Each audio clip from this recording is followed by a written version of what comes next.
Hello, everyone. I don't even know where the fucking music is. This bastard. I hate you so much. Jesus Christ. Folks, take care of your pets. Don't make a joke if I'm not allowed to follow up on it. Okay, I got like a knot in my stomach now. Folks, we are here to talk about video games. It's Local Chat, episode 204, if my eyes are right now. I'm your host, Will Crosby. Joining me this week, the one and only Ian Gibson. What? So Mackie was watching a movie the other day. Actually, I think it was a series, and it was on Netflix. And it's a big series with like Kristen Bell and Adrian Brody, and it's a normie series, but it just came out. And Kristen Bell has a like sex positive podcast. That's her character in the show. Mm-hmm. She plays a character with a podcast. And first of all, that weirded me out. I know it's kind of normal now, but I'm like, it's still weird to like watch a movie or a TV show and they're like, "What's your job?" "Oh, I'm a podcaster. I have a successful podcast." It's a little weird. The more weird thing was I was listening to it. It was on in the background, and she was like, she said something to the effect of like, "We have a very successful podcast. We've done more than 100 episodes now." And I was like, "We're over 200 with Local Chat." And we're very successful by that metric. How wonderful. Sure. How sure. Yeah. Folks, let's see. We got the chit chat section here. I'm officially moving apartments, as you can tell by the empty shelves behind me. If anyone also watched the Tuesday stream, I listened to Ian's advice, and Karen picked up some U-Haul boxes. And they're great. We got I think we got 20 small and 20 medium, and I thought I'd be using the mediums, but the smalls are great. I'm just like shoving shit in them. They're good for books too, because the books are super heavy. Do they still do that deal where it's like if you buy like packs of 5 or 10 at a time, it's a little bit cheaper? I think it was the packs of 20 were cheaper. Okay. And then they buy back any boxes you don't use, which is nice. That's nice. So yeah, that's great. I've been cooking through those small boxes. I just loaded all the tchotchkes off of this thing. I put all like the amiibos and stuff in a bag and just put that inside of the X-Wing helmet I have, and then put that in the box and like put stuff around it. So just slowly putting everything together. I put my Napoleonic books away and all that stuff. So, it's pretty good. But we get the keys next weekend. So we'll start moving in. You don't have the keys yet. Gotcha. Correct. We asked if it's for our leases for February. We asked if we could move in early, expecting like 1 or 2 days early. And they're like, "Oh, you can move in on the 18th. I'm like, okay. Perfect. So it's unfortunate we still have to pay here in February.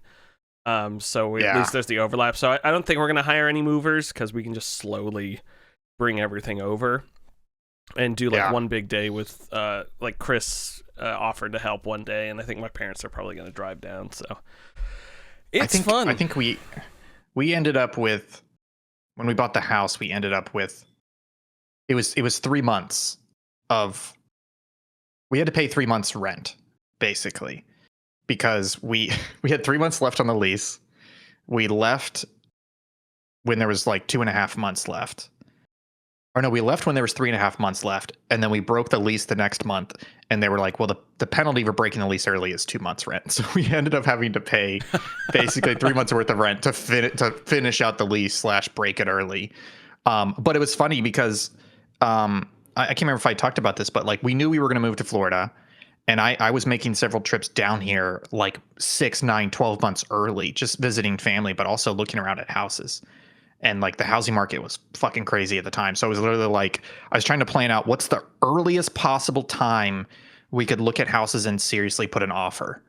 And it was, and so we came down at that exact time. First day, third house we looked at was this house, and we put in an offer and got it 24 hours later.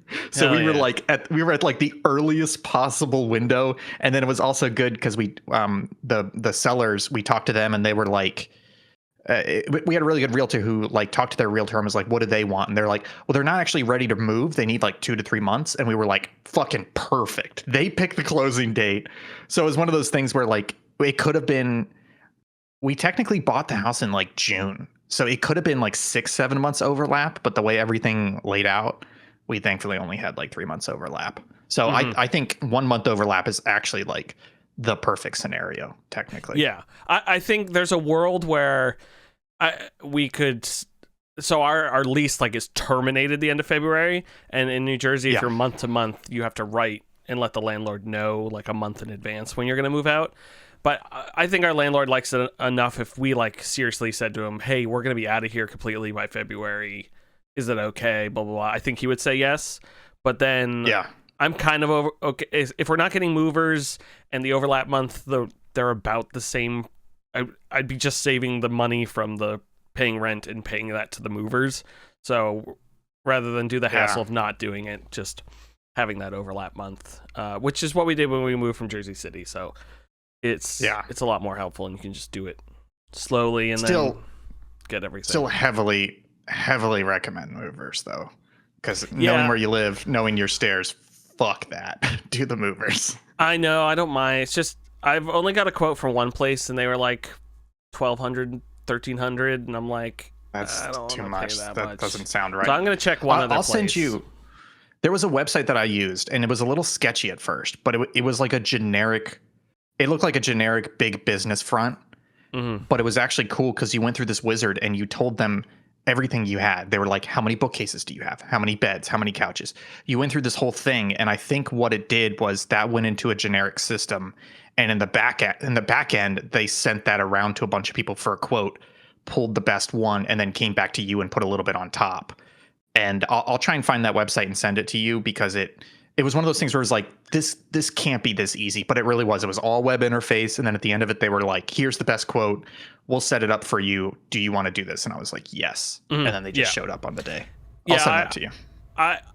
I still am thinking like any of the furniture I don't feel like moving, because like most of this furniture I'm perfectly fine moving, like chairs and some like bedside tables and stuff like that. Yeah.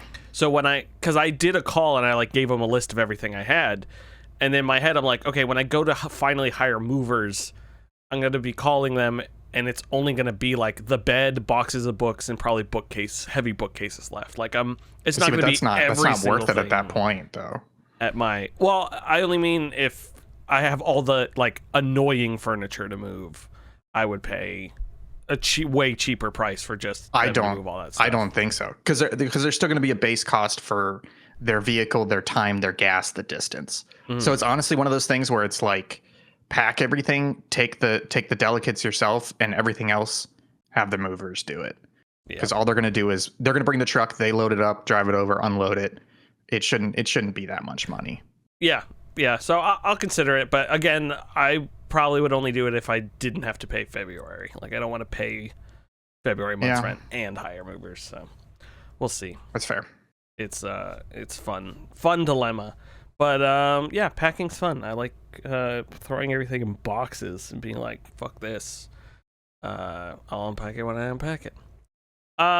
Second bit of chit chat here. I have officially. Not really officially, but I've gone down now twice to my local town TV station to like volunteer and help out. And the guy who works there, I think is the same age as us, is like super happy I'm there and like knows what I'm talking about with like camera gear and like technical directing and stuff like that. But I will say I got to watch a council meeting.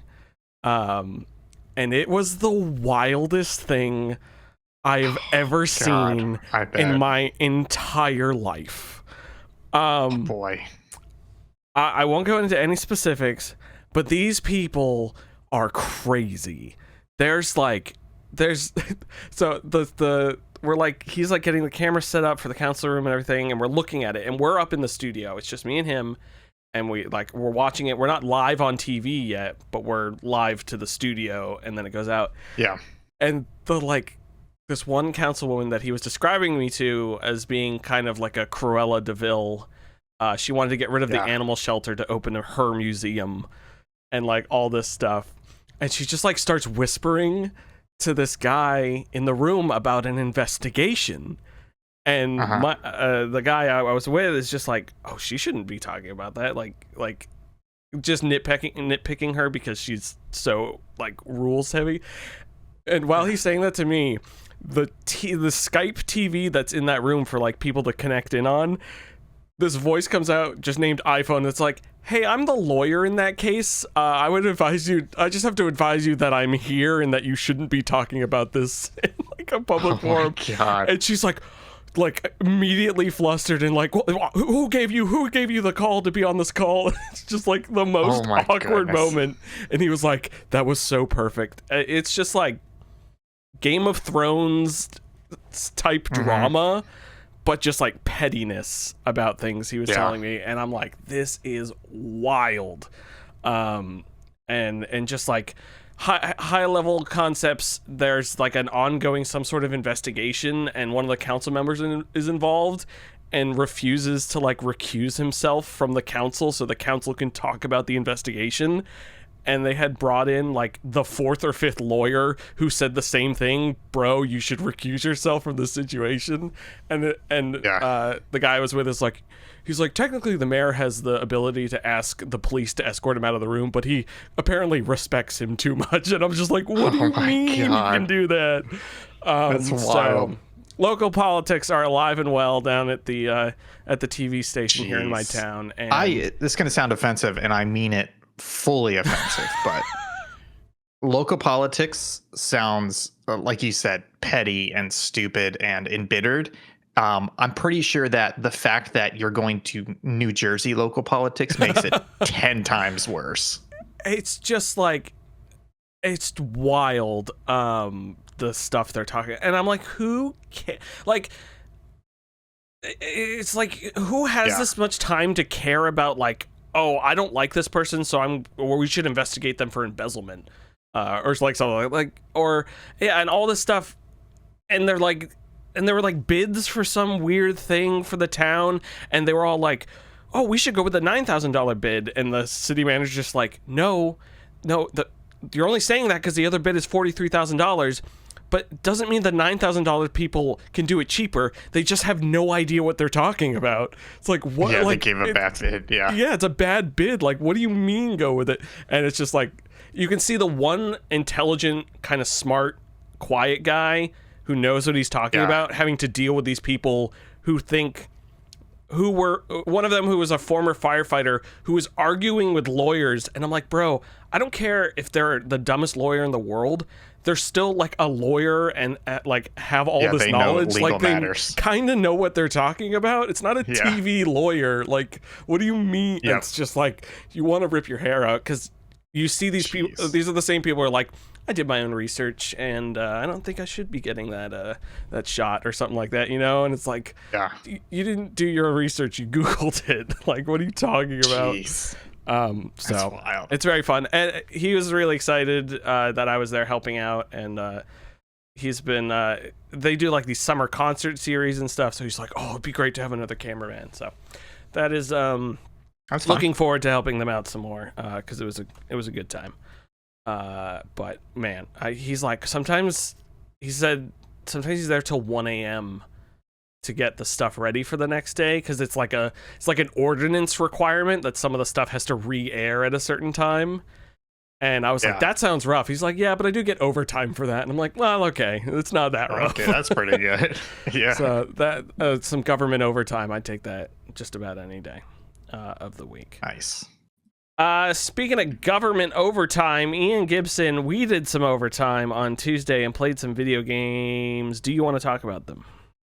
Yeah, that's right. First of all, shout out to Tuesday, which is our new stream, 8 p.m. Eastern, every single Tuesday. Tuesday, TWO''SDAY is all about 2 games, 2+ dudes, 2 hours. It's basically just an opportunity for us to get together same time, same day, every single week, and literally just hang out and play whatever we want to play. So this week, Will and I sat down and played Mullet Mad Jack. Will, what did you think of Mullet Mad Jack? Mullet Mad Jack, is a game. It's basically Hotline Miami plus Void Bastards Doom. Insert your first person, quick shooter. I was trying to think What's the best way of describing the 10-second mechanic though? I feel like it really is like an arcade racer where you've got to hit the next checkpoint Yeah, in a like way. Like there's a Wipeout. constant countdown. Yeah. What's So the yeah, like you're saying, it's Hotline Miami. You're trying to clear a level, but it's first person, and you have a 10-second timer that is always counting down. If it reaches to 0, you fail the level. If you take damage, it ticks down faster. And but every kill you get, every time you kill somebody, the time goes up with a maximum of 10. So just think of it as you really have to rush through these levels, not take damage, constantly get kills to always keep your time up enough to get through to the end of the level. And that's what kind of gives it that like Daytona USA feel where you're like, there's a clock constantly clicking down and you got to keep going forward to beat it. Yeah, it seemed a little too hectic for me. Although I couldn't quite tell because you were speeding through those levels, and I couldn't quite tell. I had to. I couldn't quite tell if that was the strategy or you were just like finessing it enough on those early levels to really get through it that fast.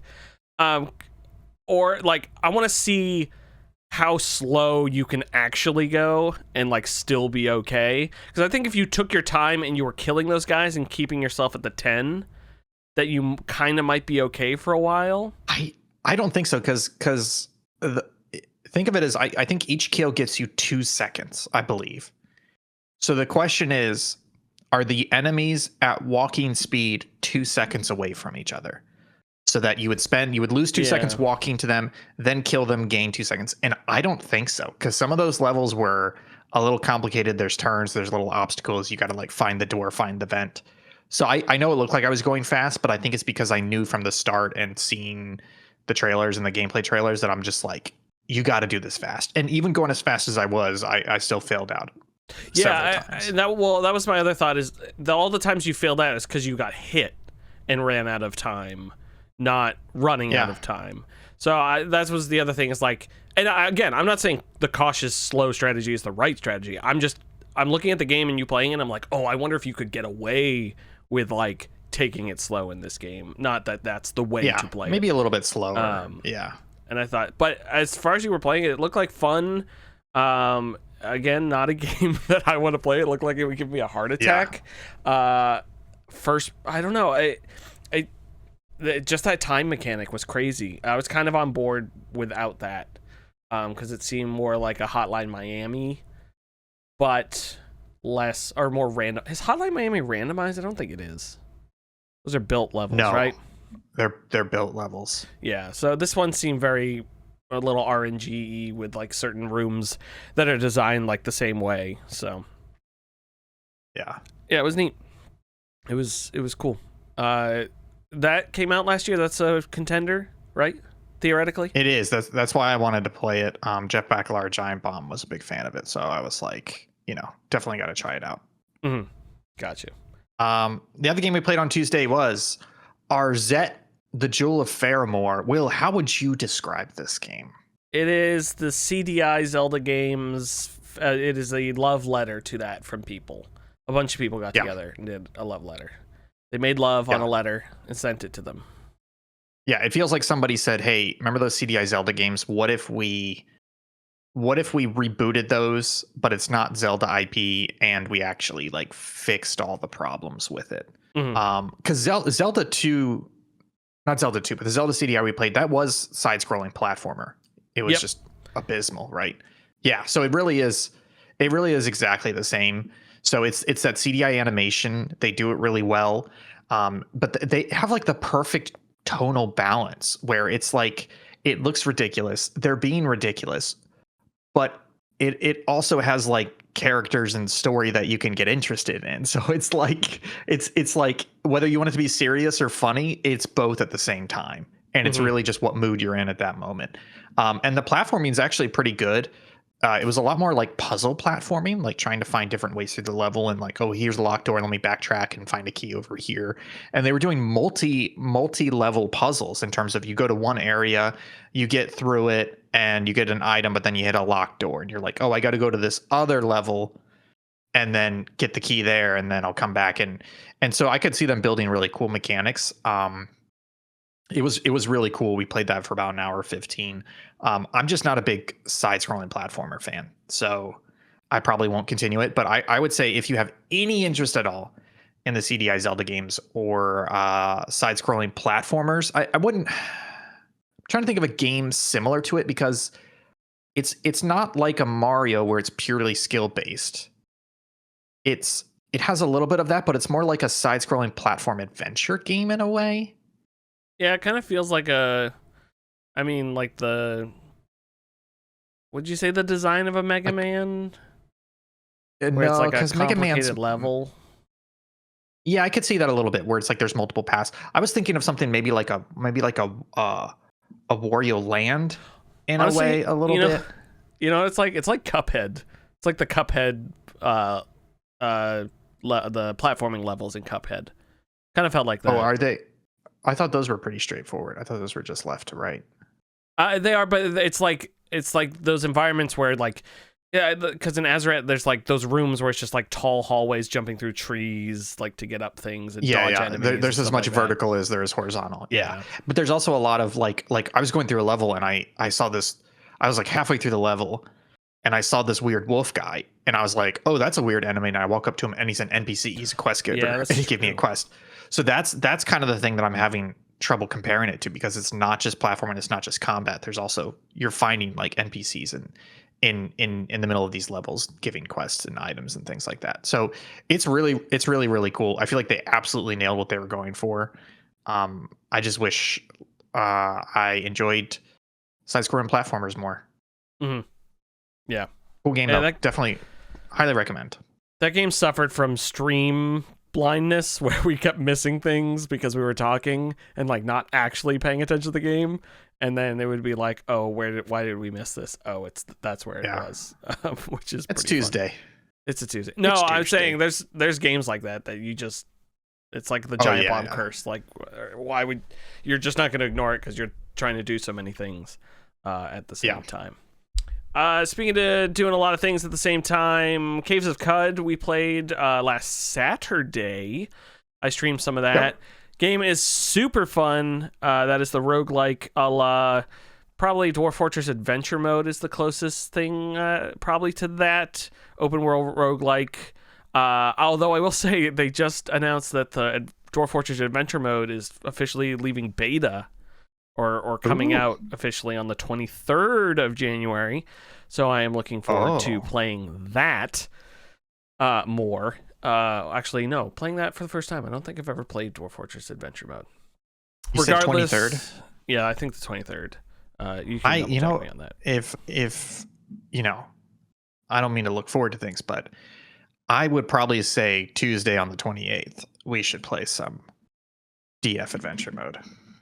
Yes, I think that is a fantastic idea. Fantastic.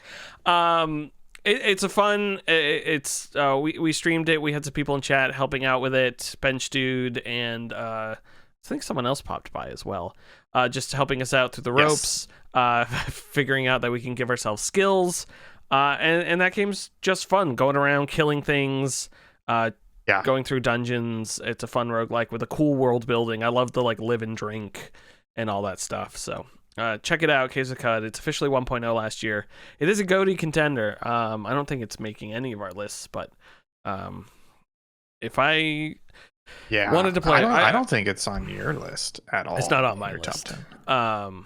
If I had more, if it was a Dwarf Fortress to me, it probably would be, but I just haven't played it enough to. I wonder if you're kind of hitting the same thing I am, which is basically we know everybody's top 10 list internal. We're using that to build a site-wide top 10 to top 15, and because of that, I'm basically only looking at the top 5 games from each person, which means that for me, I'm like, okay, are any of these possible games going to break into my top 5? And for something like Caves of Cud, I'm like, I don't think it will, so I'm not going to worry about playing it right now. Yeah. I need to.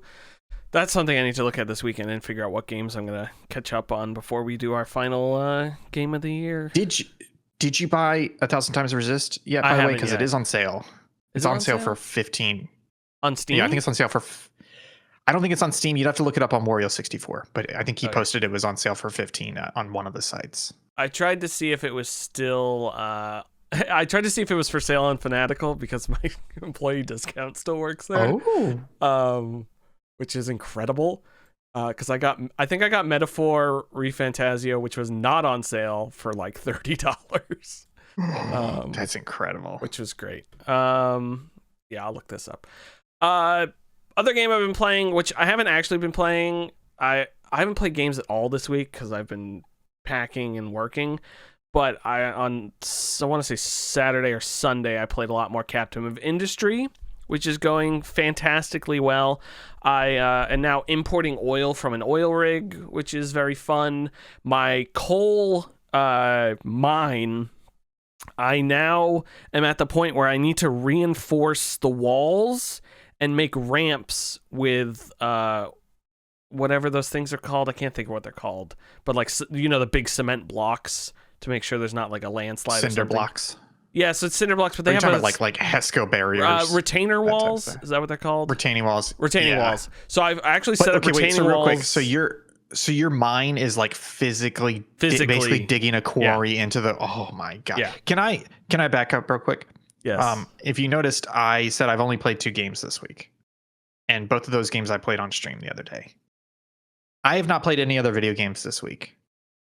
And it's because all I want to do is play one fucking game that I can't. And it's a game called Captain of Industry. I can't start it because I know it's going to suck me off for weeks on end, and it's going to completely blow apart my GOTY plans. So, but the problem now is that I'm like, I don't want to play anything but Captain of Industry, but I'm not going to play it until after GOTY discussions. So, thank you for ruining my gaming this week, Will. Yeah, you're welcome. I did pause playing it because I want to play, I want to play Astrobot, and I want to play 1,000 Times Resist and a couple other things. So I have actually paused it as well because I'm like, I can't go back. Good. Like a couple times I wanted to. I cannot do that. I can't. I could not pause it. If I know where I am on the research tree. It's nice too because it's not a Factorio situation where I'm like, oh, I got to do this, that. Like I have kind of like a clear path and can work on the things I want to work on. But I did make the mistake of going to the subreddit for Captain of Industry and see people's like. I have looked up nothing about this game, and I've only used the tutorial, and I used one I used someone's energy design for like my motors because I just wanted something to put together. But other than that, I haven't looked anything up, and I just saw people's like efficient designs and stuff like that, and I'm like, oh shit. And thankfully this game isn't heavy on the it has the ticks and like this happens every 60 seconds and blah blah blah blah blah and all that like Factorio stuff, but it's not as critical as there's a lot more leeway because it's the trucks delivering a lot of things. It's not conveyor belts. But I did get to the point where like I was running out of coal, and so now my coal mine, I made it so all the trucks in the coal mine that go to the excavators, they go to one giant loose storage that conveyors it up to another giant loose storage that all the trucks up top deliver specifically to all the coal drop-offs. So like I now, instead of relying on the trucks to get up and out of the mine to deliver somewhere, I have like specific trucks that are doing all the deliveries. And then right before I finished for the weekend, I set up my bread making. So I have one of my irrigated farms makes wheat, and then that gets processed into flour and then baked into bread. So now my people get bread. How much people management is there? I wasn't expecting that in this There's game. not a lot. There's health considerations for the people, and then there's like Unity, which you can use to boost things, and then you can do like edicts and mandates and stuff, and you have to feed your people. But I have barely engaged with the people systems. I don't. I might be wrong. I haven't looked into it, but I don't think any of the updates for the game have focused on the people part. I think it's very bare minimum. Like I can use a beacon to recruit people. I build houses to put the people in. I make sure they're fed. But other than that, I haven't had like unrest or like people are angry sort of stuff. I I don't know if that's a Okay. later game thing or just something. They're only on update 2. Update 3, the next one I believe has trains and stuff in it. So I don't think there's a big. It's only on like 0.59 alpha of the game, and as fully fledged as it is, I don't think that specific system is in.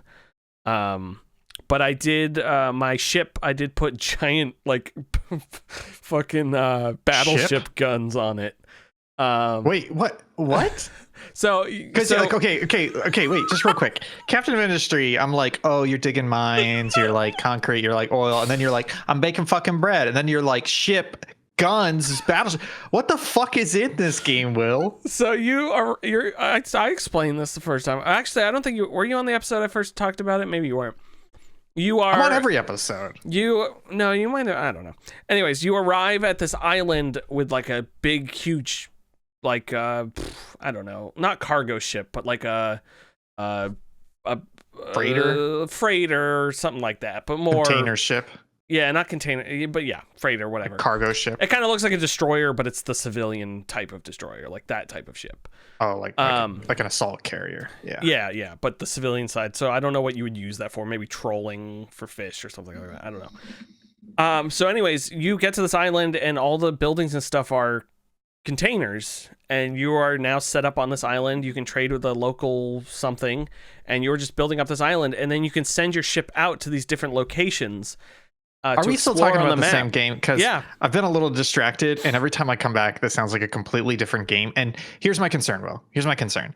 Because if you do say this is still Captain of Industry, how the fuck am I supposed to stay away from this game for another 3 goddamn weeks? So anyways, I got like GOTY 20-inch cannons on these things, and I've just been shooting the Somali pirates that are attacking me. Are there really Somali pirates in this? And so when I got to the UFO with the alien artifact, I summoned Quetzalcoatl and I said, listen, I need sun for my... Okay, now I know this is too far. I know this is not in the game, but anyways, pirates and the guns that's how I discovered the oil rig, and I discovered 2 cargo ships that I had to then bring iron to, and now I have 2 cargo ships in my repertoire that I have one that goes and gets oil, and the other one I haven't set up, but I just discovered a sulfur island. So I think I can import sulfur from there. And then the nice thing is I don't like have a new, it's not like I unlock sulfur and there's a whole new thing for sulfur, but I can now be more efficient at, I believe, making cement if I put sulfur into it instead of grinding up the slag that I take from the iron mills. And then finally, all the waste and all the dirt and all the rocks has to go somewhere. And so I'm actually growing my island on one side of it because I'm just having them dump it all into the water. And it's just making more land for me to like build out my island. I did see somebody do that in a video. Yeah. And then I just unlocked a thing that is like, it just dumps stuff onto the terrain. Like loose stuff, so I just put that tipped into the ocean. So I was like, just load shit up, dump it in the ocean. Now I burn my trash and it goes into the sky and turns into stars. So I don't have to worry about waste anymore. And then the light oil and heavy oil I still burn off. But yeah, it's super fun making diesel, making these nuts, copper, all this stuff. It is the nice little game where you fix one problem and it makes another problem, so you run over and do that problem, and then you go tackle the other problem. I'm about to unlock heavy vehicles, I think, and I'm so gosh darn excited for it. It's a great game, Captain of Industry, well worth it. Sounds awesome. I'm excited to dive in. Yeah, it's really good. You're gonna like it a lot. Remember when you first tried heroin? Because what do you think is better, heroin or automation games?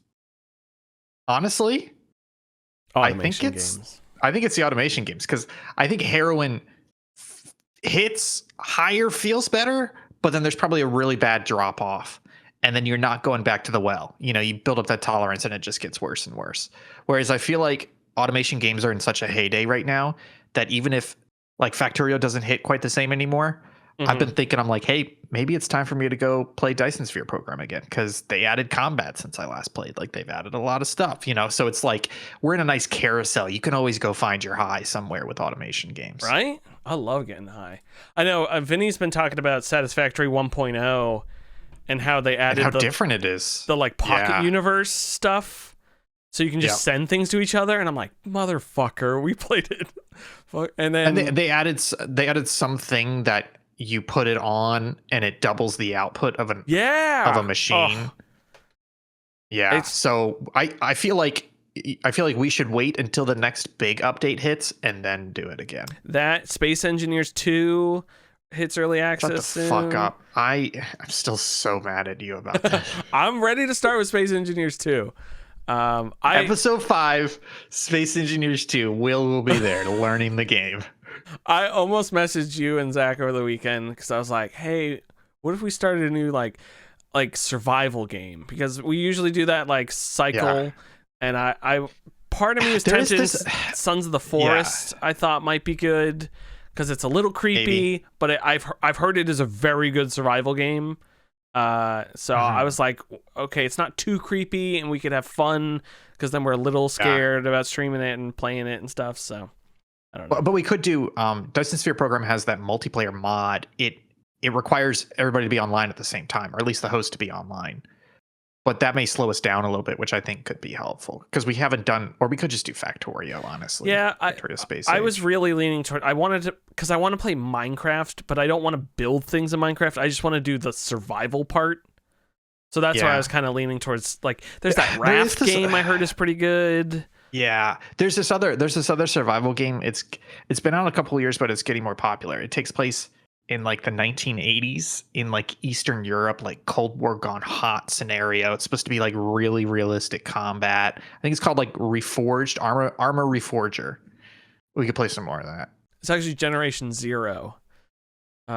Actually, I've also wanted to play Armor Reforger because PS5 is on it now, and I heard it's like gonna be scrubs. it's like great pickings for killing people. We still haven't played PvP, and I didn't realize some of the PvP maps were on that very tiny island, which we know pretty well. I feel like we could tear through some people on that island. Oh, it's so good. Man, we gotta play more of that. Anyways, that's the games we've been playing this week, which means it's time for the news section. Let me play the news theme. It's brand new, it's good, we love it. Time for the news, gaming news. We're gonna talk about video games. That's right, folks. Video games. Ian, the newsman extraordinaire. Yes. What do you not want to? What are your implicit biases this week? Well, it's funny. We actually are kind of starting with an implicit anti-bias. No, an implicit bias against. Let's put it that way. Brendan Green. Are you familiar with Brendan Green, aka Player Unknown? I am familiar with Player Unknown. That's right. He's the pioneer of the battle royale genre. He didn't invent it, but he's the one that came out with PUBG, Player Unknown's Battlegrounds, and basically blew it up by really refining it and offering what I would say was the first kind of like best in class package for battle royale. However, IGN has an article with Brendan Green, and I'll read from the article here. Next year, 2025, Green wants to pioneer something new. He wants to make a metaverse. No, not the one you're thinking of. Green doesn't think those count as actual metaverses. This is the quote I heard from Green that really, I don't want to say blew my mind, but I was like, oh. He says, quote, I hesitate to talk about this because it's such a dirty word, but I want to build a metaverse because I don't think anyone else is, he tells IGN. I think everyone's building IP bubbles that might talk to each other at some stage in the future. Maybe if we're lucky, but it's not the metaverse. See, the metaverse is a 3D internet. You should be able to create your own worlds and just have them all operating on the same protocol, like HTTP. So a world is a page, and that's what I'm trying to do with Artemis. And then there's a little explanation here. Artemis, aka Green's Metaverse, is actually the third of 3 games he's currently cooking up at his studio, Player Unknown Productions. That quote really grabbed me. What are your thoughts on it? I like that. I think It kind of sounds like when you first heard the like, fifth dimensional beings, like that it's like an old like 60s scientist. I forget who it is, but they're like, here's a house in the second dimension. Mr. Square comes home to the house, and like that's how three-dimensional views. So like this sounds like when they're talking about how fourth dimensional beings interact with us. And so like that's the thought of it. Like we're not adapting what we currently have into this metaverse idea. It is a new thing. It is the next dimension of the internet. And I think that it sounds lofty and cool, and it sounds like someone who isn't in it for like the splash damage, the like money and all that sort of stuff. This guy's rich, and it has actually kind of thought about it. I'm not saying it's going to work, but it's a neat new approach that, like, for now, I'm just like, I could get behind that. That sounds cool. Yeah, you know, it sounds like GeoCities, but next, you know. But I would say, you know, you're right, kind of like GeoCities, but I think further than that, because it's that HTTP part, the operating on the same protocol like HTTP part that really grabs me, because HTTP is hypertext transfer protocol, I believe, which is a way of transferring HTML, hypertext markup language. And the idea was the internet was computers talking to each other. But in a very basic sense, if these computers were talking different languages, or they're passing different file extensions and file formats and types to each other, and none of them can agree on what is the standard, or you pass me a tar.gz, I don't know how to unzip that. I pass you a rar, you don't have WinRAR. It's like we're not fucking communicating here, right? Mm-hmm. HTTP and HTML is what the internet was built on, because that became an accepted standard protocol. So that whether you're going to Facebook, Pornhub, or eBay, they're all based on the same backbone protocol, so that you're going to be able to receive that content and parse it properly. And like what he's talking about here is dead on, right? Like Fortnite has quote unquote their own metaverse, but it's not. It's a contained game. It's its separate thing. The same with Roblox. Roblox is close to a metaverse, has a lot of experiences, but it's a contained bubble. It's all going through Roblox launchers and Roblox protocol, et cetera, right? Whereas he's talking about like, no, I want to build the roads and the highways and the infrastructure that the 3D internet will operate on, regardless of who's using it, what company, what game, what purpose. And that, to me, that's the future. I don't know if he's going to hit it, and it sounds obvious in a way, but now that somebody said it, it's like, that's the first time I've thought of the metaverse as like, that's the right approach. Yeah, you know, it's the next landscape that like it's trying to explain someone what the internet was before the internet was invented. Like you couldn't, and you didn't know what the internet was. Like it's just like the next thing. And I think that's why metaverses by big companies don't make sense, because the reason the internet took off is everyone it was an even playing field. Everyone could get to it. Everyone it was could do DARPANet. Yeah.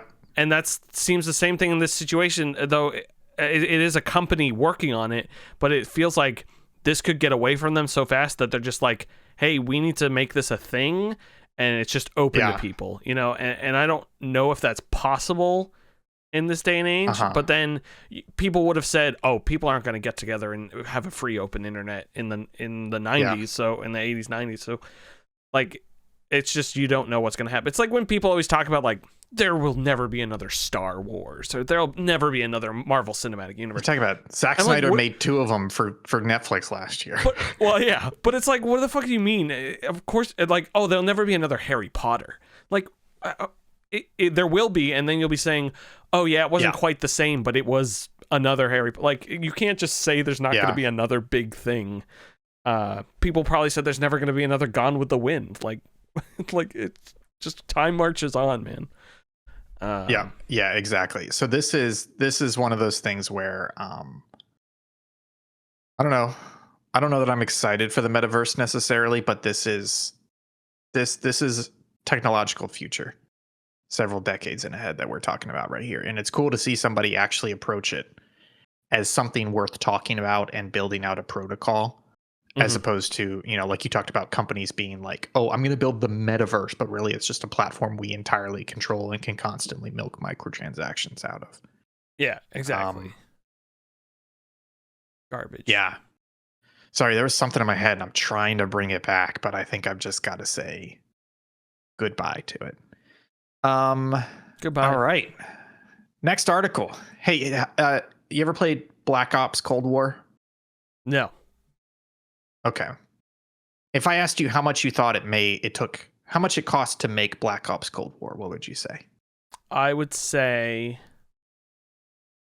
what's GTA? What was GTA 5's? It was like 250 million, or was that Red Dead 2? I think Red Dead was like 500 mil or something like that. Was it really? Jesus. I can look it up real quick.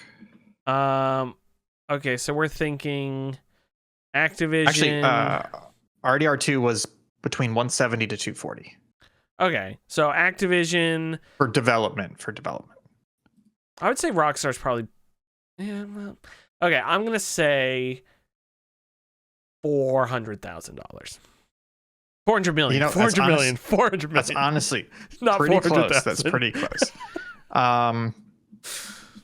Well, it turns out there's apparently some sort of school shooting lawsuit going on. Sorry, I'm trying to pull. I'm not aware of this school shooting lawsuit. I thought you said skull. Okay. Here it is. Activision's response to a lawsuit filed against the company last May regarding a 2022 school shooting at Robb Elementary in Uvalde, Texas. The lawsuit alleged Activision also blames Facebook owner Meta, alleging that the two companies knowingly exposed the shooter to the weapon that he used. This is according to Rock Paper Shotgun. That feels like a real fucking dumb lawsuit. Yeah. That's really fucking dumb. But because of that, as part of the disclosure, Activision had to reveal the development cost of Black Ops Cold War. And it was $700 million. Holy. Yeah. Which makes it the most expensive known budget of a video game ever. And they're probably looking at Balatro being like, that motherfucker. Yeah, because I think Cold War did okay. It didn't do that crazy good. Hey, there's no way it made 700 million. I played Cold War. Cold War was it was not bad. I'm not crazy about Call of Duty games, but I was like, this is not bad. This is a solid 7 out of 10. And if you told me it cost $200 million to make, I would be like, okay, I can see 200 million. I can't see 700 million in this game. It's wild. I guarantee you half of that budget was because of timing, because they try and pump these games out so quick. So it's like hire a lot more people, pay for overtime, pay for crunch and all this stuff. And that just blows cost out the wazoo. Yeah. It's, I think this just ties into what we've been talking about this whole year, which is that this was the worst year for the video game industry in terms of employment and layoffs ever. And at the same time, it's probably one of the worst years ever for AAA video games because you have things like Suicide Squad and Concord that cost hundreds and hundreds of millions of dollars and fall flat completely. So it's one of those things where these ballooning AAA budgets with a reduced return on AAA game sales is causing these massive publishers and developers to do huge layoffs, and is causing a huge shift in the industry towards medium budget, small budget indie games. We're just at the start of that shift though. But I think this is another evidence of what the fuck do you mean you spent $700 million making a Call of Duty game? Yeah, that's wild. The revenue, possible revenue for Cold War is over $1 billion, so they would have made their money back. But still, like, if they only made $1 billion, that's. But that's 700 million. That does not include marketing costs. That's development costs. Yeah. So you got to figure at least 500 million on top of that for marketing. That's wild. Absolutely wild. All right. Will, how excited are you for CES this year? It's happening right now. It's right now. We're live. We're here. This is actually a green screen. I'm live at CES. Yep. right now. I did look up media badges for CES, but it was too late, and I got a little bit distracted, and I was like, I got a little bit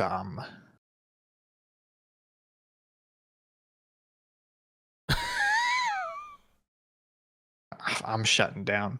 Oh my god. That was not an edited pause. I can't think of the word. It's not it's not pressured. It's like humbled, where you're just like, oh, I probably can't. But I do think we should try and do a Pixel 8 CES next year, because I have always wanted to go to CES. See some fridges. It kind of sucks because I was like GDC, you can buy your way in as well, but CES apparently you cannot. You still have to pay for badges, but you also have to be industry and pay for badges or get a media badge. But anyways, we've got some important CES news going on. Have you heard all the news? Crazy news, lots of news around the PC handheld market. Trickles. I saw something about the Steam Deck with ray tracing with NVIDIA stuff.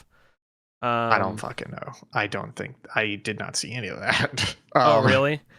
It was like something with the new like Steam, the DLSS 4. Yeah, but with the Steam Deck dock, you can like use it to do something. I don't think you can though, because it's an AMD. I don't know. It was GPU something I saw about. Anyways, that's all I saw. Yeah. So there's a couple big announcements here. Number one is that Lenovo has announced the Lenovo Legion Go S, which will be the first official authorized third-party Steam OS handheld. Up to now, it's only been the Steam Deck, but this will come out sometime in May for $499. In terms of hardware, it's actually very similar to the Z1 Extreme that's already out, but it will come installed with SteamOS and supported out of the box with SteamOS, it's a big deal. We knew it was coming, but this is the first time we're going to get a non-Steam SteamOS device. The other thing is that Acer announced an enormous 11-inch gaming handheld. It has an 11-inch screen on it. It's huge. I think Jeff Grubb on the Vomcast talked about how it looks like somebody holding a religious tablet, like a religious stone.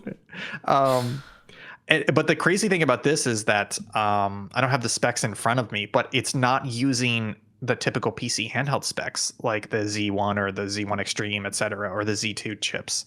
It's just using like PC internals. So it's like laptop internals. So it actually looks like it'll be pretty powerful, but it also looks stupid big. It basically looks like an 11-inch iPad with like giant controllers on the side. I know, it's wild. I'm pretty interested in seeing SteamOS go to some other devices. Now I know you probably have the most experience with SteamOS out of anybody on the site because you really enjoy your Steam Deck, right?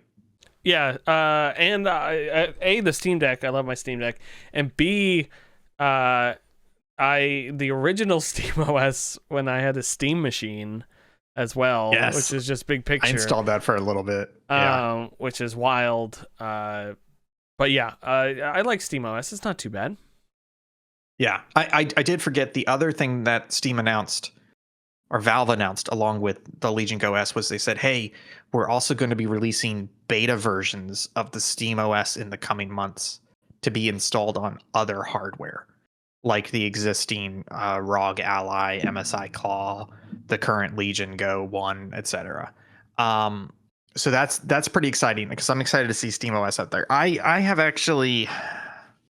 I've been wrestling for about the past 2 months with purchasing either a Steam Deck or one of these PC handhelds. I've been doing some research. Let me tell you where I'm at. Steam Deck OLED refurbished keeps going on sale for like $450, which is a great deal for a Steam Deck, but the Steam Deck is actually a little underpowered compared to all these other PC handhelds. Like all these other PC handhelds are basically like 20 to 30% better performance. and they have a better screen. Like most of them have a 1080p screen. Some of them have a 2560 by 1600 screen, Hell yeah. like like an 8.5 inch, like just a much better screen than the Steam Deck. So I don't want to buy a Steam Deck because I feel like I'm getting in too late. Like it was already a bit outdated hardware when it came out, and now I'm like getting in on the tail end of it. They already said the Steam Deck 2 is not coming out next year. It's not going to target the Z2 chips that were just announced. So Steam Deck 2 is years away. Problem I've had with these PC handhelds is Windows. Now you may disagree with me because I know you have a Surface and you like your Surface, but Windows in tablet and handheld mode fucking sucks. Yeah, it's a nightmare. It's terrible. It's not meant for that interface. Plus, it does not behave well on a handheld. Like it does not boot up quickly. It does not go to standby. It eats power. I did a little bit of research on this, and I came across this Tom's Guide article from back in August. Somebody took the Asus ROG Ally X and they backdoor installed SteamOS on it. And then they ran the exact same games in Windows 11 and SteamOS on the exact same device. Mm-hmm. And you won't believe the difference here. You ready for this? Yeah. If you run this device in Windows 11 versus SteamOS, Windows 11 is a 15% drop in frame rates and a 22% drop in battery life. That's holy crap. Wild. I know, right? So it's literally like, don't buy these PC handhelds and run Windows as the main operating system on it because it sucks. But Jesus. Here's the other thing, though. Have you heard of Backsight? Mm-mm. So Backsight is a Linux build that looks and performs very, very similar to SteamOS that you can very easily install on these devices now. Like Retro Game Core had a video of it. So what people are basically doing is they're buying these like ROG Ally X and they're dual booting Windows 11 and Backsight to get Steam Linux gaming, and it solves all those problems. And apparently it's pretty good. It's not quite as good as SteamOS, but it gets you like 99% of the way there in terms of like interface, keyboard shortcuts, controller shortcuts, things like that, and the performance. And people who switch to it say, I only use Windows now if I'm trying to play like a Game Pass game or like Destiny 2, which doesn't run on the Steam Deck. Otherwise, I'm just running the Backsight with Steam. Mm-hmm. So I was looking at that and I was like, I should buy one of these, right? Because the fucking ROG Z1 Extreme is like $500 all the time at Best Buy. And I was like, I should buy it. But then I looked into it and it's like the ROG Ally X, however, has a much better battery life. It's much more improved. And it takes full-size SSDs, M2 SSDs. So you can actually get cheaper expansion storage because the half-size cards are a lot more expensive for whatever reason. They're like 30% more expensive. The problem is that device is like $700. So I'm like, so it's like, okay, do I get a refurbished Steam Deck OLED for $450, which has SteamOS, which is great, but it's underpowered? Or do I get a ROG Ally X for like $500, which has a worse battery, but it performs better and I can dual boot both? Or do I get the best performing and dual boot at $700? So I think what I'm going to do is I'm literally just going to wait. I'm going to wait until the SteamOS beta builds come out. And if they come out and everything looks really good with those, I will probably try and buy a ROG Ally X on sale or refurbished for like $600. Because that gets me the performance, SteamOS on that sucker, and dual boot with the Windows. And then I basically have like a very high performing Steam Deck. Because that's the weird thing is all these PC handhelds that got announced, they're all going to use the Z2 chip. But it's like a Z2 medium chip, which is the same as the Z1 Extreme chip. So there's not actually any like performance improvement expected with these guys. It's just like, it's like bigger, better screen and bigger, better battery. That's it. It's not worth it. So I think I really am going to buy one of these. I'll probably buy a ROG Ally X at some point, but I got to wait for SteamOS to come on. Yeah. I love my Steam Deck. My only issue with it is I play the same couple games on it because I rarely get, like, unless I've started something on purpose. Every time I pick up the Steam Deck, it's when I'm watching TV already, and I don't want to start a new game and figure out a new game. So that's the like issue Yeah. I always run in with it is I need to like set aside a time to be like, okay, this game works on Steam Deck. Either it's a Steam Deck game or it's like an old retro game on the back end and stuff like that. I need to take the hour or two to get through the beginning of the game to where I know I can play it, and then that's when it should be a good Steam Deck game. So that's my only issue. It's like Metaphor. It runs great on the Steam Deck. But every time I sit down to play it, I'm like, oh, right, I'm at the story beat, and I need to, like, sit down and read through all this dialogue and go through all this stuff. So it's like, either I need to hook up the Steam Deck onto the TV and play with the controller, or come to my computer and play it on Steam for a little bit. That is the really, like, big saving grace, is, like, I can play games mostly that I've been playing on PC. So, like, I fired up Caves of Cud, and I was like, hey, this runs pretty great on the Steam Deck. It's got controller support, stuff like that. I didn't try Captain of Industry, but the Steam like deck approved stuff works really well. Then there's a lot of games that you just check the community store and they usually, or the community support, and there's usually a thread like, does this work on Steam Deck? Yes, no, or like we can't label it yes, but it does work really fine. So it's fun. It's a great device. I really love it. But yeah, it kind of depends on what you're going to be playing on it. But it sounds like no matter what you're playing, especially looking at some of these stats, you're still getting that significant boost with the Steam OS or that Linux build. So it's like, why wouldn't you do that anyways? Whether or not you're using the Steam Deck. And so that's why like there's kind of two things going on here that are like moving me towards the Steam, not the Steam Deck, but moving me towards buying one of these devices when previously I was like, I don't travel enough to use this, etc. And the first one is, like you talked about, being able to play away from the computer. Like we talked about this with 1000 times resist. I loved playing that, but it involved me sitting at my computer with the controller for long periods of time. And I was like, I'd love to play this on the couch, on my TV. I'd love to play this in bed on the TV. But it's a Steam game. It's also a Switch game. I didn't buy it on Switch. I bought it on Steam. But now that I'm thinking about it, if I have one of these devices, I could have a cheap dock at each of my TVs and a controller, and then it's like, oh, I want to play this game, but I don't feel like sitting at my PC. Okay, I'll go to one of those TVs, or I'll sit in bed with it. So I think it will let me move around the house a little bit more. And if that sounds like kind of like a stupid reason to buy a $700 device and do this, the second reason why I want to buy this is because fuck you, I can afford it. I've got a couple dumb fucking purchases a year in me, and it just feels like this is gonna be one of them. I'm battling two demons right now. One demon is buying one of these immediately, and the other demon is like, hey, what if I build like another $400 or $500 NAS just so I can put even more hard drive shit on the network, and this is winning right now, but I'm gonna let it sit for a bit. I'm gonna wait for this Steam OS, and then I'll probably go with this, and then fuck you, I'll probably do the NAS too at some point anyways, because fuck you.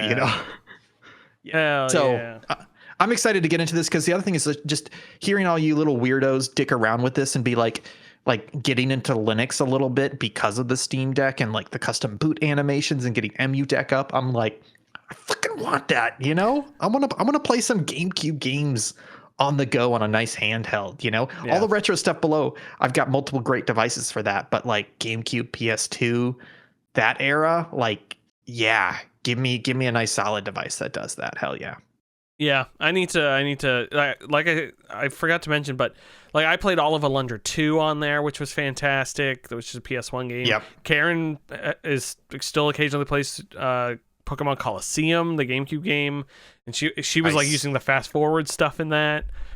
So it's a great device. You're reminding me, it's been a while. I should probably boot up into the Linux side and be like, hey, update my MU station, because I think I haven't gone over to check those games. Actually, I fucked the part of me when I done moving and everything wants to redo that whole thing, because like I fucked something where it just was like, we're just gonna double all your entries in the Steam side for no reason, and I can't figure out how to stop it. So I'd say throw a new drive in there, throw a bigger drive in there, and wipe the whole thing. Yeah, everything's on I think it's like might be a 512 SD, micro SD. Yeah, but they've got the terabytes for about 100 now. Yeah, for the terabyte M2s. Yeah, I could swap that.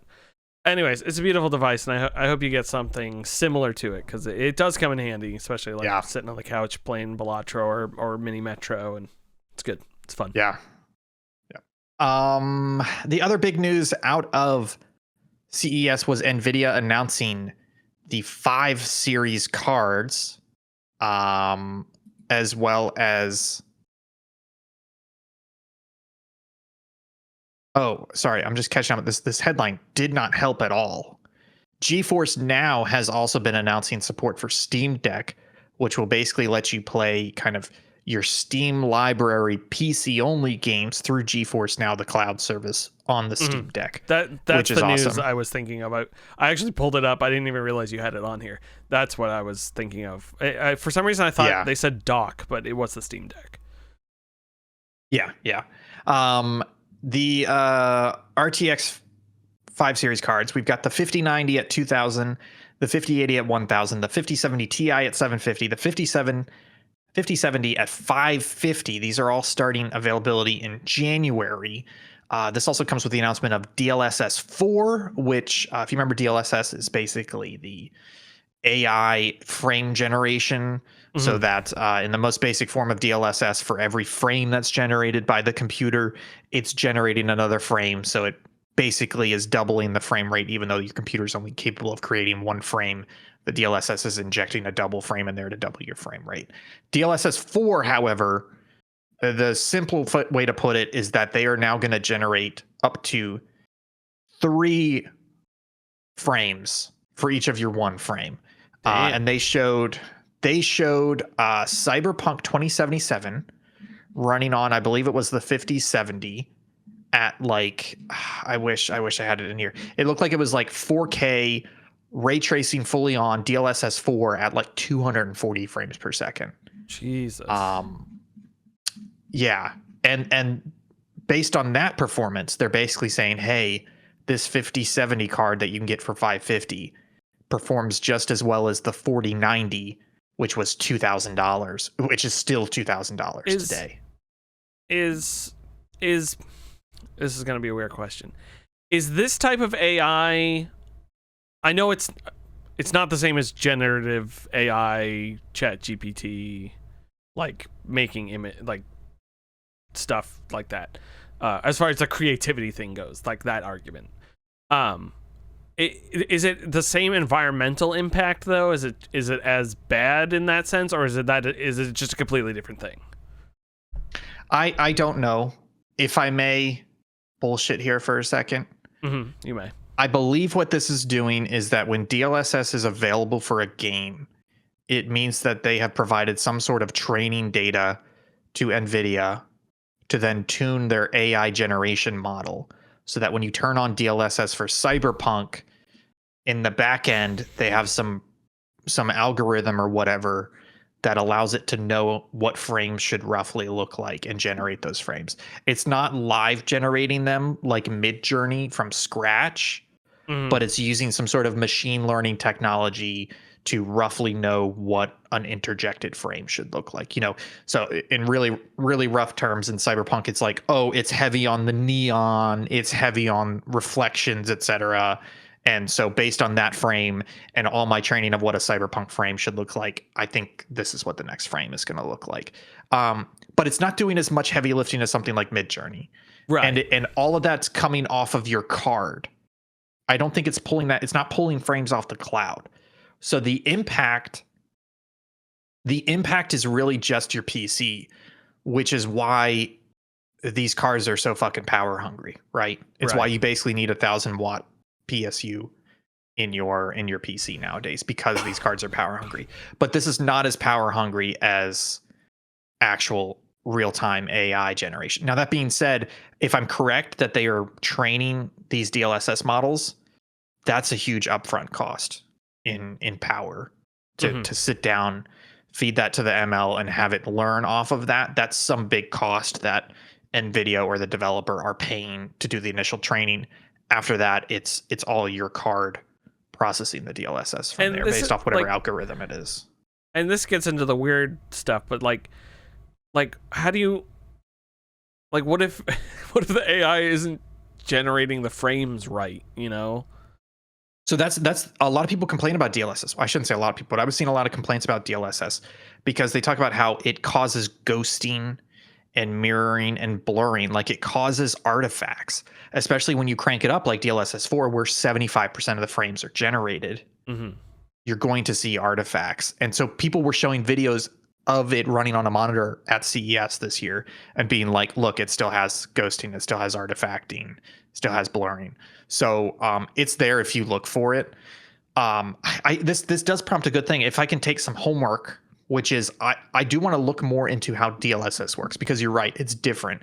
It's not the normal feeding a prompt. It's not feeding a prompt to some cloud system and this cloud system is sending a prompt back. So I'm curious how they're training that and then how that works live to actually do it. It could be as dumb. It could not be AI. It could be something as dumb as fucking motion smoothing that TVs do, where it's literally just taking 2 frames and saying, square left, square right. Okay, I'm going to create an image with a square in the middle. It's just connecting. It's just blurring 2 images. And the other part of me is that's not what this is doing though, because remember it has upscaling.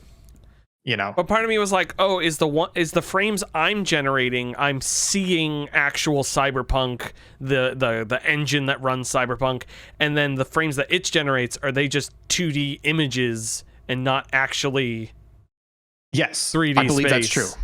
So it's like that weirds me out, because all of a sudden I'm sometimes looking at, and that's not something I think I'm necessarily going to perceive and know, but it's just weird to be like, all of a sudden I'm looking at a real 3D space, now picture, real 3, and it's just like, it's weird. I need to confirm, but I'm pretty sure that's what it's doing. It's literally, it's interjecting the frames between the frames generated by the game. And so you're right. Sometimes you're looking at the 3D space of the game, and other times you're looking at an image generated by the other frames.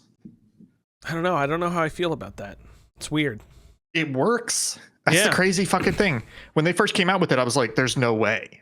But it fucking works. It's the same thing. It's wild. Like, I know it's not the same as motion smoothing, but it's like saying, if you said to me, hey, here's Casablanca in 48, we're generating the in-between frames, I'd be like, what the fuck did you do to this movie? But video games aren't the same, so I don't know.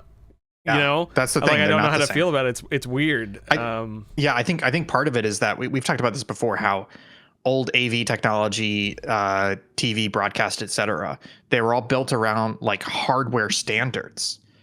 Everything was 640 by 480. Because it was cathode ray tubes, etc. And this wasn't a hard requirement, but they uniformed around drop frame. Right, 2397 is called drop frame, right? Yeah. So they standardized around a frame rate, and because of that, that's the movie look, and anything off of that looks wrong. Whereas video games are kind of the opposite. Like there have not been enough standards. So sometimes you're running at 20 frames, sometimes you're running at 60, sometimes you're running at 144.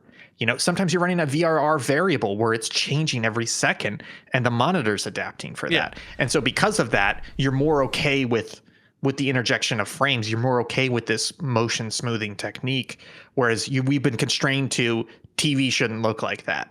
TV should be 24, maybe 30. And video games, like, nobody complains about retro games running faster and more FPS, but I think it's again circling back to like that metaverse discussion. It's the container in which the art medium is built. Like movies are meant to be shown that way. There's no variability in the way a movie is shown to you with the director's or the artist's intent. Where video games, like the video game could run at 20 FPS or look tiny 60, resolution on your thing, but it is the story, the gameplay, all those things come together to make that. Where if someone said, I use an AI to write my video game, I would be like, what's wrong with you? But not, I use an AI to make the frame rate look better on my, and I'd be like, oh, okay, that's fine. So it's weird. It's so funny because I wasn't expecting to come to this conclusion, but I think what we're saying is that the people that complain about motion smoothing in film are kind of snobs in a way. Ish. I still think I don't like it, but it's still one of those things where it's like, no, I absolutely have to watch it how it was originally intended. And it's like, are you sure? Because you're watching it on a 60-inch LCD. No, you're not watching it on frame anymore. So why does the frame rate matter that much? And again, I don't agree with that, but it's interesting how we're just proving how fucking snobbish Yeah, film and TV industry standards are. I'm trying to think of the video game equivalent, and I think it's like if someone was like, "Oh," it's like when they remaster a video game and make it worse. You're like, "Oh," like they change the mechanics, they change the balance. Yeah, and you're like, I could see that. You're like, that's I want. It's like that Battlefront Classic Edition. I want to play it the original way. Why'd you change this thing? And I think film is just like, if I may. Yeah, if I may, I think you hit the nail on the head. And it's because when you think about the two different aesthetic mediums of film and video games, what is the most important thing in film? It's not the story, it's not the sound, it's the visual. So therefore, you fuck with the visual, you fucked with the core of the aesthetic medium. Gaming, it's not the graphics, it's not the audio, it's not the story, it's not the frame rate, it's the actual gameplay mechanics. You fuck with the gameplay mechanics. Exactly. You fuck with the core of the aesthetic medium. So if there was a motion smoothing for game mechanics, it's the same for game mechanics. So you're not snobbish, you're just upset that a rule has been broken. It's all those fucking mouses and keyboards that are coming out now that get rid of recoil or make your inputs faster. That's the fucking motion smoothing of video games. I'm gonna write that title down. Fucking motion smoothing of video games. Breakthrough here. Holy shit, Will. Holy shit, we just came up with that. I'm gonna use the Chase pen I stole.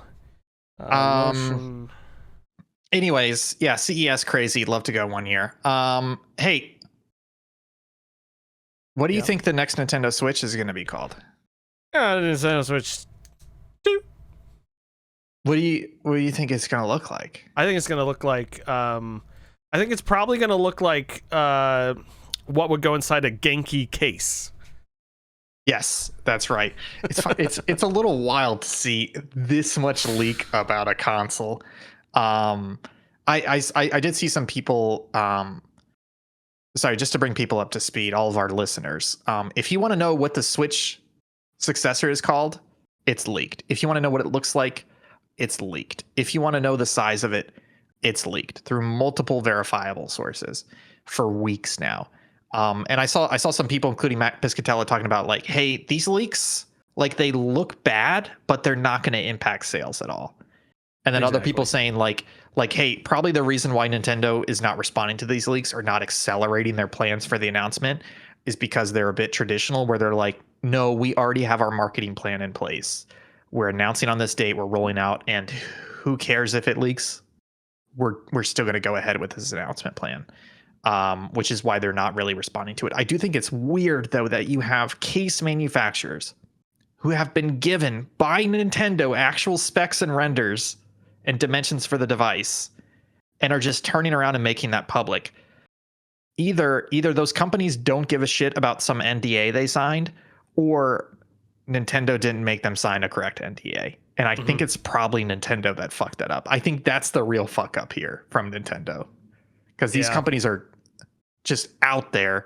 Like you said, Genki was at CES with a 3D printed model of the Switch 2 saying, hey, this is based off the render that Nintendo gave us and we designed all our cases around. This is exactly what it looks like. And it's like, what the fuck do you mean you're just saying this out loud? Where's your NDA? You know?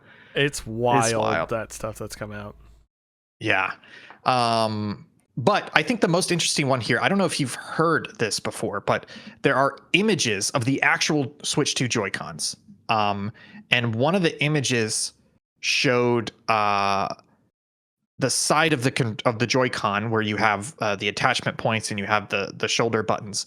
They also showed what looks like an optical sensor, like a laser sensor that a mouse would have. And so there are rumors going around. These are not confirmed, but there's rumors going around that you can take the Joy-Con off, turn it sideways, put the attachment point, the shoulder buttons face down, and use it like a mouse. Oh.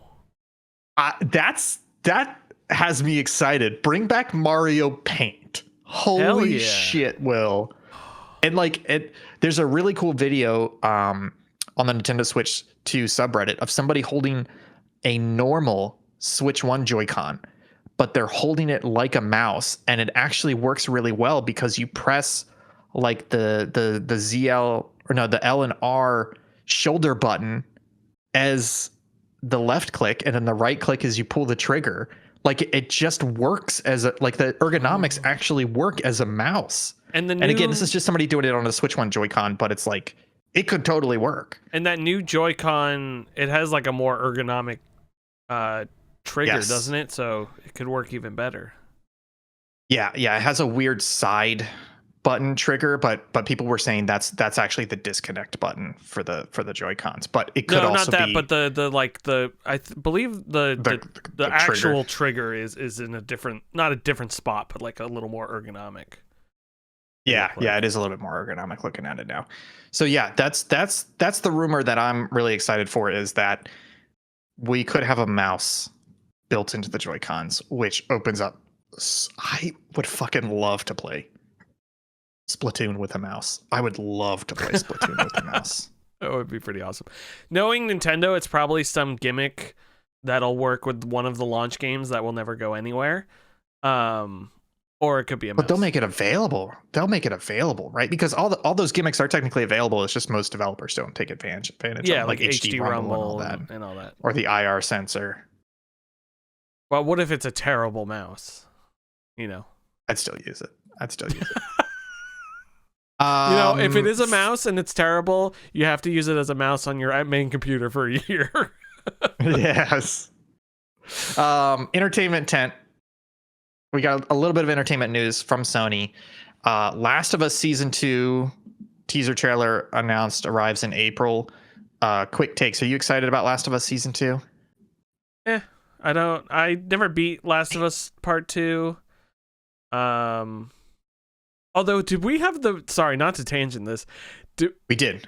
We had that whole reveal about the trans character and how I always thought they were referring to the main character you played as, but they're referring to a character who's like barely in the game at all. And I never knew that. Oh, no, I wasn't aware of that. Because this whole time until I found that out, I thought the main character, who's just a buff lady, I just assumed that's who everyone was complaining about, was the trans character. Same. And like never... It's a different person? It's a completely different person. And I was like, how? Like, I wasn't... I wouldn't complain about it in the first place. Like, I didn't care playing the game. And now I'm just like, how are you doubly complaining about this, you fucking idiots? Like, it's just, people live in the world. They don't have to agree with your fucking principle. Oh God, I hate people. I hate people so much. So anyways, I think about that every time I see Last of Us now, on how stupid some people are. But yeah, I'm looking forward to season 2. I am sad I will not get the visual effects versions of season 2, but I'll just watch it like everyone else. I wouldn't say I'm excited. I will watch it though, because it's Craig Mazin, right? That's his name, the main showrunner on that. He's hit or miss, but when he hits, it's 100% worth watching. And it was like that with Chernobyl. It was like that with Last of Us season 1. So it's like, I'll watch season 2. It may have some bad episodes in it, but if it's got 1 or 2 bangers, it's worth it. So that's my mentality. Some other I really like that Bill episode of season 1. I thought was really good. Yes. And I think there was like 1 or 2 others that were well done as well. Yeah. I can't remember. They're also making an anime based on Ghost of Tsushima Legends, which was the cooperative multiplayer mode. Can I don't. Okay, so if you remember, Ghost of Tsushima is a Western-made game about Japanese history and culture. So now an anime is being made about this Western-made game about, and I don't know. I think it's a Japanese studio making the anime, which at least makes me feel a little bit better about it. But also, like, what are we doing here? Right? I will also say, like, I forget where I saw this. It might have been Reddit or something, but the it's not shitification, but the animification of the animation world, where mainstream media is calling anything animated anime now, and not saying this isn't an anime, because it sounds like it's an anime by a Japanese studio, and that's funny. But I feel like everyone's calling everything an anime now, just because it's an animated show and maybe vaguely looks like it's made in Japan or something like that. And I think that is a separate issue. But and everything aside, I think it is funny that the company that made Ghost of Tsushima, it's like full circle back to it, where it's Yes. just like, Yeah. oh, whoops. And it will be a Japanese anime studio making it. It's actually going to be directed by the same guy that directed the Star Wars Visions The Duel short, Ooh. which I It's believe was the anime first short. one, right? I never watched it. I only watched one of them, so I think it was the first one. Yeah. So it may actually be good. It's just that's going to be coming from Crunchyroll.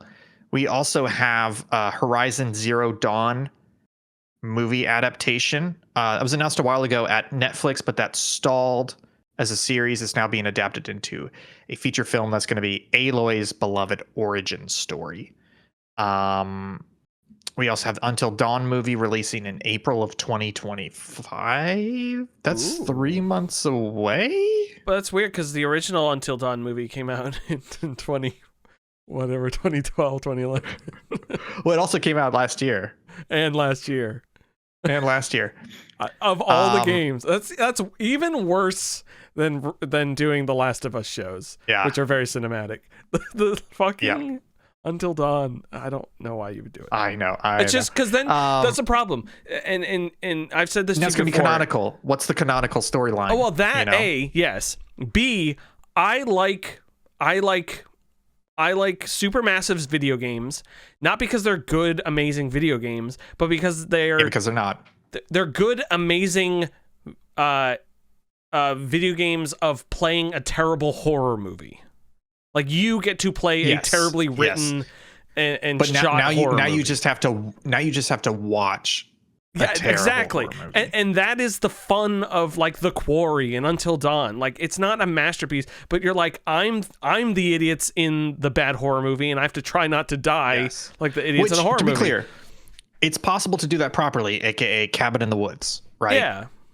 I do not trust them to do this though. They're just going to do the Until Dawn story. They're not going to make it a bad, enjoyable horror movie. Because the thing about the fun you are having, the enjoyable part of the bad horror movie is that you get to interact with it, and they're removing that portion of it. And it's not like the Until Dawn and The Quarry are referencing or making jokes like Cabin in the Woods that would make it that sort of movie. It's not. It's strictly your interactions with it that make it enjoyable and fun. So when you strip that away, there's no jokes left to make this bad movie good. So it's just going to be a bad movie. Exactly. Like, unless they're completely like taking the story of Until Dawn, or again, they're not making The Quarry, but one of those stories and writing it and making it masterful. Like it's happened before, but they're not. I think they're gonna pick one of the through lines. They're going to say all those choices. They're going to pick what the choice was. They're going to write that to a story, and then they're just going to write a generic ass, jump scare horror movie based off that. That's what they should do. What Clue did and do different endings in different theaters. Yeah, that'd be fun. The big news, though, Sony Pictures is developing a Helldivers film. It's not clear if it's going to be live action or animated, who's doing it whatsoever. I feel like there's potential here, but like we just talked about with Until Dawn, I think it's more likely than not that they will not treat with this with the proper tone, respect. It can't just be Starship Troopers, right? I'm trying to think of it, you know what, it's got to kind of be like 21 Jump Street or 22 Jump Street. It's got to kind of be like the Lego movie where it's like over the top, funny, it's got these crazy action pieces, but they're funny at the same time. And I'm not sure they're going to nail this other than just having a explosion fest. I was trying to look up Sony Pictures movies. I want to know what the last good Sony Pictures movie was. Gran Turismo. I'm just kidding. It's PlayStation Productions. Okay, I guess Spider-Verse technically. I don't feel like that doesn't really count. Oh, that counts. I was gonna say they can put movies together, but they did Oh wait, these aren't. What are these? What am I looking at? I don't know what these are just IPs they own. Never mind. But like I'm thinking of Uncharted wasn't very good. The Venom movies, don't they make those? Those are they just killed off the whole Sony Spider-Verse because they were doing so terribly. Like that guy, they killed him off, and that guy left. The guy in charge of the Sony Spider-Verse. Damn, that's wild. Because Craven yeah, came out and got like a 20% or something. I'm like, I don't have high hopes for it. Because Starship Troopers already exists, so I don't know how you make like the Starship Troopers sequels were awful, so I don't know how you. You know what this needs to be? It needs to be Battlefield Bad Company 2. It needs to be that level of like, there is a story going on, but it's also just a squad of goofballs who aren't really sure what's going on, and oh shit keeps blowing up. That's what they need to shoot for. Yeah, I think Bad Company, Squad, and I think it needs to be Malevelon Creek robots. I don't think they can do bugs. I think there's like starts off with bugs a little bit. Well, yeah, I guess they could, but I would like they could do Dungeons and Dragons like flashback side flashes, you know, where they're like, shit, this reminds me of Malevelon Creek, and then it's like flashback to that. The real question: do they call it Helldivers 2? They probably just call it. Oh no, they have an image here, and it's just Helldivers. Oh damn! Someone said that on the when I saw the Reddit post of it. I was reading some comments, and someone said they should call it Helldivers 2. I'm worried that they're going to go. You know what's interesting is managed democracy. What if we have a soldier that realizes they're a cog in this machine, and they slowly have to wake up and fight against this democratic system? And it's like, no. You don't tear down managed democracy. You celebrate it. You salute it. You fight and die for it. Like don't fight against it. Buy into the propaganda like Starship Troopers did. You know, that's the movie I want to see. Yeah. So this is another one. I'm worried they're just not going to make this right. God, I want to. After local chat, or maybe tomorrow, I'll pop in that 4K Starship Troopers. Watch that. Shit. Oh, it's so good. Oh, so at some point I need to watch the other ones because I know they're not supposed to be good at all. But I do just want more Starship Troopers. That'd be fun. We could watch party those. Mm-hmm. Pretty good. Or that could be an Extra Life film. Yeah. I don't have high hopes for it, but maybe it'll happen. Yeah. That's it for the news. Content call out. Ian Gibson made a fantastic video that came out. One Jake Terrio calls it the best video we've ever made. I don't know how. I guess he didn't watch my Galactic Empire video. But... I guess I didn't watch any of our other videos. Hey, it's good. It's not that great. It's good. Go ahead. You're gonna say a but. Yeah, I can hear criticism. Okay. I was gonna. My favorite criticism, actually, my favorite thing to do when I watch that video, I've seen it twice now, is pray for the tiny little autofocus man inside your camera who sometimes just wants to focus on that Concorde. And I was like, oh, my camera's great except for the autofocus. I've been there, and it's like, the solution is like either don't have it autofocus and you're out of focus, or have it autofocus. But I was just laughing because it's like, you get to the edit and you're like, fuck, like, god fucking damn it. Like, I know, but it was good. But I was moving so much, and I wanted the depth of field that I was like, you couldn't do anything about it. We're gonna fucking autofocus. I was laughing the whole time because I have other lenses that don't autofocus, but it was just it had to happen that way. It was, but. I mean, other than that huge flaw, no, it's a fantastic video. I really like it. It made me want to play more VTOL VR. Anyways, just real quick. So we're talking about, it's another episode of Play This, which is our series where we say, hey, here's a really cool game you should play, and we kind of pitch it to you in a couple minutes. Finally put something together for VTOL VR. This video is 11 months in the making. 40% of that was because I did put in a huge amount of effort into this, capturing a whole bunch of video, just trying to edit it as sweetly as I could and get it really nice and well put together. The other 60% was sheer laziness. But yeah, it's a lot of fun. It's a fantastic game. I know I can be hyperbolic at times, but I really do mean this. This is the greatest VR game I've ever played. It's also the greatest flight sim game I've ever played. And there's this moment at the end where I go exaggeration and I say like, hey, this makes it hard to play any other game. It really does. When I get into those VTOL VR spirals, it's like, I can't play anything else because it's like, why would I do this when I can be flying a jet and bombing people and pulling barrel rolls? It just feels incredible. So go check it out. It's a great video. I think it came in at like 7 or 8 minutes, even though normally it's supposed to be 3 minutes, because I just fucking ranting in front of a camera. It was a lot of fun. A lot of fun to shoot, a lot of fun to edit. Yeah, it's awesome. It made me like now like, oh, I should probably make another fucking video. And I always do the thing where I'm like, oh, I should do it the same, like, because we've all been doing the Jake microphone bit, and I'm like, what if we did that? And I was like, no, I can't quite copy it. But it's funny, as someone who knows you, your intensity in that video is so like, not like you're like that occasionally for comedy and stuff, but it's just funny to see you presented as that in the video, because it's just like, this guy's fucking insane. It was intentional, because I have this problem where whenever I write a script for a video, I do VO for it, and my VO for some reason is always just muted. Like, I'm not good at VO. And so I was like, fuck it, no script, bullet points, and I'm just gonna fucking scream in front of a camera, and it worked really well. It worked too well. It's awful. So anyways, subpixelfilms.com, that takes you to our link tree. On our main YouTube is that VTOL VR play this video. Go check it out. Go check it out. And with that, I'm going to hit the outro button. Folks, thank you so much for tuning in. We will be back next,